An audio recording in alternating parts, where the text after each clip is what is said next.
Bueno, queridos compañeros, quiero dejarle un saludo a todos los representantes políticos del Frente para la Victoria y en especial a los portadores de estas banderas. No puedo dejar de emocionarme al ver el agitarse de las banderas. Creo que los compañeros del Movimiento Evita representan uno de los tantos momentos y capítulos de una historia común, y debo decir que fueron los que pensaron inicialmente en hacer este acto en este lugar tan representativo, cargado con todas las tensiones de la historia argentina. Jorge Tayana, un viejo amigo, el ex canciller, un queridísimo compañero, me llamó en nombre del Movimiento Evita para organizar este acto, y quiero recordar especialmente a Jorge también, porque su familia y su padre, que fue el último médico del general Perón, fue también quien asistió a los últimos momentos de Evita en este mismo edificio, en el edificio que estaba antes de este edificio. Y por eso quiero decir que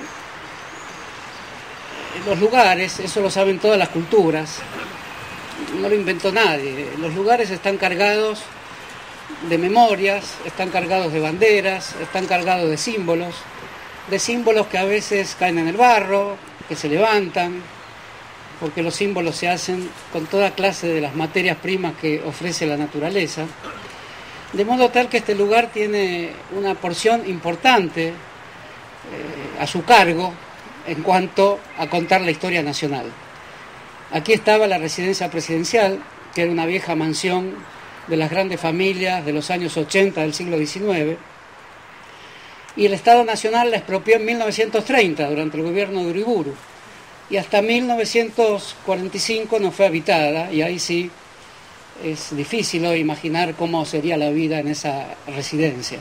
Esa residencia era una mansión de estilo clásico, de estilo francés, de las grandes construcciones de las clases poseedoras del siglo XIX, y estaba siendo habitado por el matrimonio presidencial, por Juan Domingo Perón y Eva Perón, de modo tal que eso ya también era una fuerte señal de cómo estaba cambiando el país sin que cambiaran los edificios. Al peronismo no se le ocurrió demoler un edificio de la vieja oligarquía, se le ocurrió habitarlo y reponerle un sentido.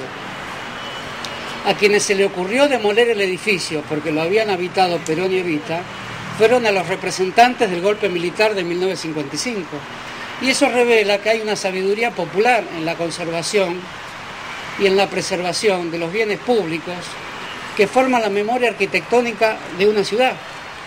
El peronismo, tenido como el lugar de la falta de respeto a los grandes emblemas de la cultura, manifestó con mucha mayor profundidad el respeto a la ciudad, a la vieja ciudad oligárquica, a la vieja ciudad de la injusticia, conservó sus edificios, conservó sus monumentos, y ante todos ellos ejerció un acto de reinterpretación. El peronismo es una enorme fórmula de reinterpretación de la historia argentina. Por eso mismo pudo concitar la atención popular del modo que lo hizo, y por eso mismo fue una hendidura hasta hoy en la historia política argentina. Cuando los triunfadores del 55 demolieron este lugar, estaban sin duda cometiendo un acto de barbarie arquitectónica, un acto de barbarie cultural y un acto de barbarie política, que ellos mismos hoy reconocen. De modo tal que, si se pretendió al construir la Biblioteca Nacional en el mismo lugar donde estaban esas viejas habitaciones de ese palacete, que muchos recordarán por fotografías, no hay muchas evidencias de los interiores de ese lugar, pero sí están los documentos de la demolición. Incluso cuando los aviones pasaron hacia Plaza de Mayo, varias bombas cayeron en la intersección de Purredón y Las Heras, porque esto también había sido un objetivo militar. Cuando se hizo la Biblioteca Nacional, se pensó que se revivía de una manera ilusoria y tonta las viejas escenas de una civilización que venía a taponar, a obturar, a desplazar lo que había sido la memoria de los anteriores ocupantes. Y ese fue otro gran error que cometieron, porque la memoria muchas veces precisa edificios, precisa monumentos. Es muy difícil pensar una cultura sin signos tallados en la piedra, en el mármol, en el bronce. Muchos se quejan diciendo que la memoria es inmaterial. La memoria es inmaterial, pero precisa esos signos, lo saben las grandes religiones, los grandes movimientos políticos, de derecha o de izquierda, de modo tal que al construirse este edificio, que es un edificio polémico, pero interesantemente polémico, la Biblioteca Nacional, lo único que se hizo es no obturar, desplazar, ennegrecer la memoria anterior y contribuir a borrarla. Incluso se la enriqueció. Somos nosotros ahora los que estamos acá y no pensamos sacar nada, tirar abajo nada. Tenemos la foto de Mariano Moreno ahí atrás. El movimiento popular se caracteriza por recoger todos los capítulos anteriores de la historia. ¿Que los reinterpreta? Claro que los reinterpreta. Vienen para reinterpretarlos. Pero vienen para reinterpretarlos, como muchas veces se dijo, con un enorme sentido de paz, que no significa tomar las posiciones más valientes toda vez que sea necesario y emplear el máximo coraje para defender las conquistas populares. No significa eso. La paz significa algo muy, muy delicado, que no implica tener la capacidad de asumir los comportamientos más enfáticos. La paz significa preservar la memoria de justicia de la humanidad, que a veces está enterrada, voy a decir una frase de Kirchner, a 1000 kilómetros bajo el suelo del infierno, y hay que sacarla nuevamente. Y en ese sentido, no me parece diferente a lo que estamos haciendo ahora. Dentro de la Biblioteca Nacional, yo a veces imagino dónde estaría el dormitorio, dónde estaría la sala de comer, dónde estaría el lugar donde se producían las reuniones políticas. No es fácil imaginarlo, hay apenas 2 o 3 fotos de Evita saliendo de una escalinata que llegaba hasta acá prácticamente, y se salía por la calle Austria o por la calle Agüero, en una ciudad de Buenos Aires que hoy no podemos siquiera imaginar, una ciudad de algún modo pacata, una ciudad que aún no había sido tomada por la globalización. Y este edificio, que como digo es un edificio polémico pero de gran interés, que implica cierta vanguardia arquitectónica, es un edificio a partir del cual hoy podemos pensar precisamente que el movimiento social y popular argentino puede enriquecerse con nuevas notas arquitectónicas, construyendo nuevos monumentos urbanos en la ciudad, construyendo nuevos signos de ocupación que signifiquen signos de justicia. La ciudad debe ser pensada arquitectónicamente, simbólicamente, desde el punto de vista de su trama humana, desde el punto de vista de la construcción de una justicia en una ciudad que sigue siendo muy injusta, y desde un punto de vista fundamental que es recuperar dignamente esta ciudad para un proyecto mucho más amplio que los alcornoques que hoy la gobiernan. El nombre de Evita es una materia muy plástica. El peronismo se ha formado de muchos afluentes. Un afluente fundamental es el movimiento social, donde la compañera Nadeo lo ha dicho bien, hubo socialistas, hubo comunistas y fundamentalmente hubo anarquistas. Y el sentimiento del anarquismo estuvo presente en el peronismo aún en el Estado, porque nos engañaríamos si creyéramos que el peronismo fue solo el Estado. Y dentro del Estado había un sentimiento de intranquilidad por estar en el Estado. El peronismo no se siente, si no, no sería un movimiento efectivamente de profundización de las conquistas sociales. No se siente cómodo estando solo en el Estado. Está en el Estado para revolver las tripas íntimas del Estado también. Por eso el hecho de que muchas de las izquierdas y muchos anarquistas, que fueron los que más entendieron qué venía a decir el peronismo, son una fuente principal del peronismo. Otra fuente es un sector militar, de aquel otro ejército, tan problemático también, pero tenía un sector que sostuvo esta experiencia. Y de los otros tantos afluentes que podemos mencionar, hay un sector del cine argentino que también contribuyó a la formación del peronismo, que es un encuentro que no fue fortuito, pero fue un encuentro extraordinario de personas, de movimientos políticos, de movimientos sociales, y un sector del cine argentino en el cual participaba Eva Duarte, también estuvo presente en esta confluencia que fue el 45. De este edificio se conservan algunas pocas piedras. Por la calle Austria está el casino de oficiales del viejo edificio, pero cuando decimos el nombre de Evita con todas sus transfiguraciones, porque el peronismo es un movimiento de múltiples transfiguraciones. Decimos muchos más nombres de ella misma: María Eva Duarte de Perón, Evita a secas, Eva Duarte, las denominaciones que se le dieron después de su fallecimiento, jefa espiritual y demás, forman parte de la enorme riqueza denominativa que tiene el peronismo.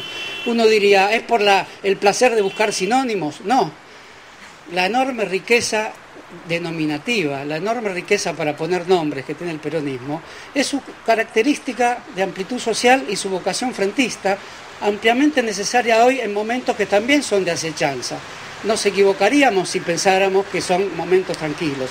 Siempre gobernando un movimiento popular, a pesar de las deficiencias que cada uno de nosotros puede imaginar, siempre va a haber acechanzas en el país, y por lo tanto ante ello tenemos que estar preparados, y hacer un acto como este es también una forma de estar preparados. Y el nombre de Evita nos lleva a otros tantos nombres que, para terminar, me gustaría recordar. Quiero recordar a John William Cook.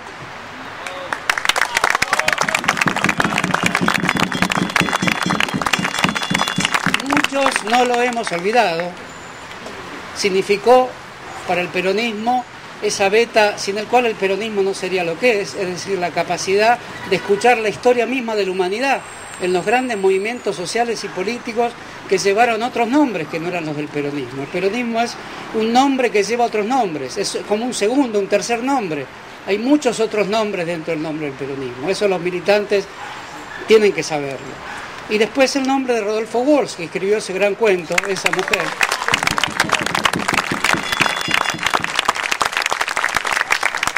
Rodolfo Walsh también para todos nosotros fue un alma trágica, como de alguna manera lo fue Cook, como de alguna manera hay una beta trágica en el peronismo. No hay que asustarse por esto. El peronismo tiene una beta constructiva de felicidad pública, es quizás su beta dominante, pero la beta trágica está adentro del peronismo, es la que permitió los mejores momentos de lucha y los que permite la serenidad, la lucidez y también la percepción aguda que tenemos que tener en este momento particular de la historia argentina.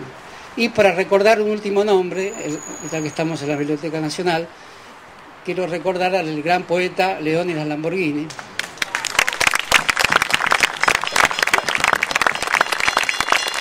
Porque Leónidas Lamborghini comprendió muy bien todo esto. ¿Cuál era el idioma de Leónidas Lamborghini? Es el reinventor de la poesía argentina.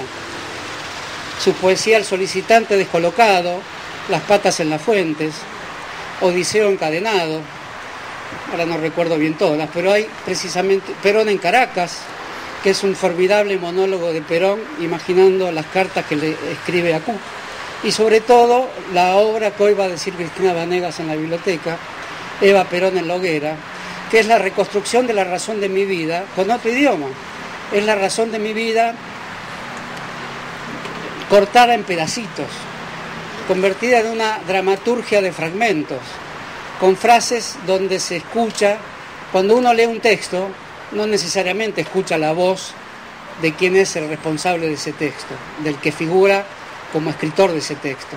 Lo que hace Leónidas Lamborghini es recuperar la voz interna del texto al desmembrarlo, y cuando lo desmembra el texto, lo que hace es descubrir una voz, que es una voz que a veces escuchamos plenamente, a veces es un poquito más difusa, pero tenemos que darle un nombre a esa voz, que es la voz del pueblo argentino, que no la tiene nadie en especial, que es una voz colectiva de la cual nadie puede decirse yo soy el entero responsable, pero es una voz que está presente a lo largo de muchos momentos de la historia política argentina, y Evita se encargó de uno de esos momentos, sin la menor duda, y hoy los que se encargan de este momento están acá presentes, respaldan a este gobierno, sabiendo las dificultades que hay. No hay que dejar de saberlas, y al mismo tiempo no hay que dejar de escuchar esa voz presente en los grandes textos y en los grandes cánticos que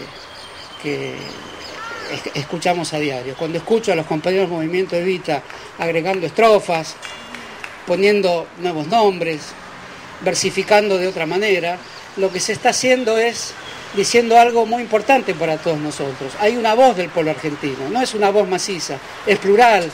Por eso, como decía bien el compañero del Movimiento Evita, todos pueden festejar a Evita, pero también hay que decir lo que dijo ese compañero, de esos todos que quieren festejar a Evita, porque El festejo de Evita, este que está acá, el que se hará por la tarde, el que hará la presidenta en el lugar donde corresponda, es un festejo donde la voz del pueblo argentino se sigue escuchando de su manera primigenia. Pasa sin duda por Mariano Moreno, tiene todas las estaciones que se nos pueda ocurrir, y por un capricho de la historia tenemos que aceptar que uno de los hilos está muy presente hoy entre nosotros, que estamos cantando aquí de esta manera. Bueno, muchas gracias a todos.